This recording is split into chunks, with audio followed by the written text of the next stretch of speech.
Aktuálne prebieha servis automatickej prevodovky, čiže výmena oleja s preplachom na Ford Kuga 3. generácie.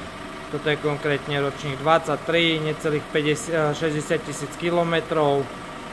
Tieto auta sú už vybavené 8-stupňovou prevodovkou GM, čiže General Motors, ktoré sú v podstate OK, ale ako všetky tieto nové priečne uložené prevodovky, alebo väčšina z nich, tak aj táto má v sebe dva filtre, ktoré nie sú vymeniteľné, a tým pádom tá údržba tej prevodovky je podstatná a skrátená. Niečo také ako, že doživotná náplň pri tomto nehrozí. General Motors tie prevodovky sú v podstate také jednoduchšie a ich údržba alebo životnosť teda priamo závisí od údržby. Takže pri tomto aute, hovorím, máme nájazd necelých 60 000 km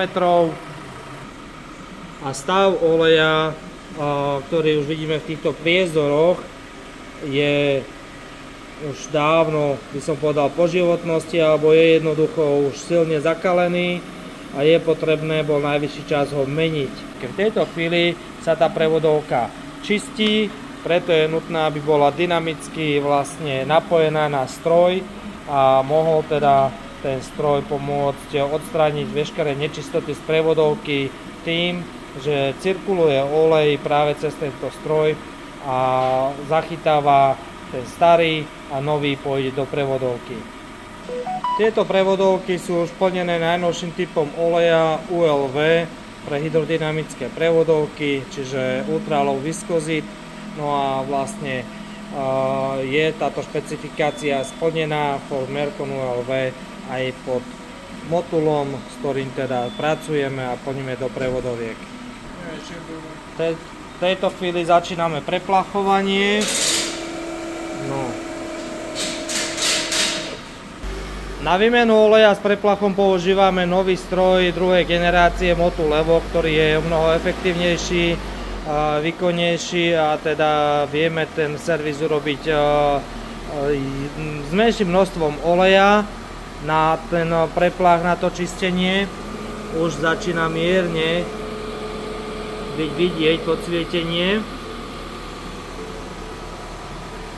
A ako hovorím, je nutné, aby teda auto bolo v dynamickom stave, aby teda olej dokázal prejsť celým systémom prevodovky, hlavne chladiacím systémom, aby termoregulácia prevodovky bola správna a nedochádzalo k prehrievaniu systému prevodovky, čo by viedlo k núdzovým režimom alebo teda následnej deštrukcii, ak by sa teda dlhodobo neriešil problém. No, blížime sa ku koncu prvého preplachu, no a vidíme, že rozdiel tam už samozrejme je v tej kvalite toho oleja, ale v tejto chvíli ešte by si vyžadovalo druhý dodatočný preplach, čistenie, a uvidíme nás tak. Teraz sme to videli, ako vlastne ten olej ešte pôvodný z prevodovky vyzerá oproti pôvodnému, teda novému. Takže už je len na zákazníkovi, či z toho pôvodného rozpočtu kalkulácie chce pokračovať ďalej alebo nie a dočistiť tú prevodovku tak, aby to bolo ešte v lepšej kvalite, alebo teda necháme tak a skrátime servisný interval. Takže pokračovali sme ešte ďalším preplachom v objeme 3 litre oleja.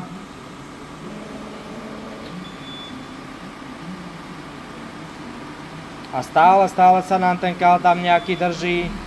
Už je to, hovorím, otázka efektívnosti tej výmeny, či ísť ďalej alebo nie, alebo teda skrátiť servisný interval.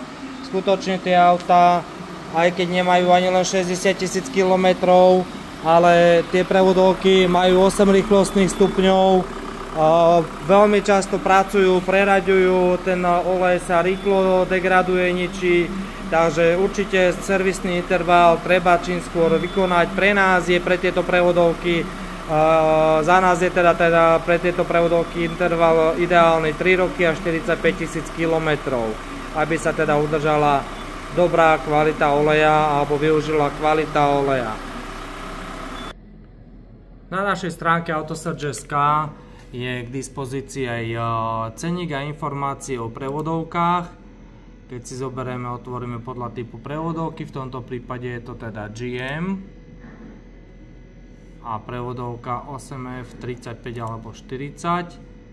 Je to skupina prevodoviek rodiny 8F od 25 po, myslím, kde to máme písané. Tu sú rôzne informácie k tomu, čiže od 824 až do 8F57 sú rôzne typy prevodovek, ale najpodstatnejšie teda sú informácie o tom, že aký olej, aké meranie hladina oleja, aká optimálny interval výmeny oleja. No a samozrejme v neposlednom rade aj cenové kalkulácie podľa typu oleja. Takže na našej stránke si môžete pozrieť tieto informácie a takisto je tu vlastne vidieť aj modely, do ktorých sa vlastne táto prevodovka montovala a je teda možné servisovať tie prevodovky týmto spôsobom. Je to rozdelené podľa výkonu prevodovky. No a najvyšší teda Ford Edge ST. Snáď si tu viete nájsť svoj. Dobrá vec je stránka Fordzona, kde si viete pomocou VIN čísla určiť presne tie prevodovky a overiť si teda, že či tá vaša patrí do tohto servisu. Tu si môžeme porovnať vzorky oleja pred servisom. Na tejto nie je možné ani presvietiť ten olej, aký je teda zanesený tmavými časticami opotrebenia. No a toto už je nový olej, ktorý teda zostal v prevodovke po výmene. Čiže značný rozdiel a teraz si myslím, že viete aj sami posúdiť, či je takýto tmavý zanesený olej vhodný nehávať dlhodobo v prevodovke alebo nie. Lebo on pôsobí samozrejme ako brúsivo. Tie častice v tom oleji, ktoré v ňom sú, tak v celom systéme, hlavne vysokotlakovom systéme mechatroniky olejového čerpadla, pôsobia ako brúsivo a značne zrýchľujú opotrebovanie prevodovky.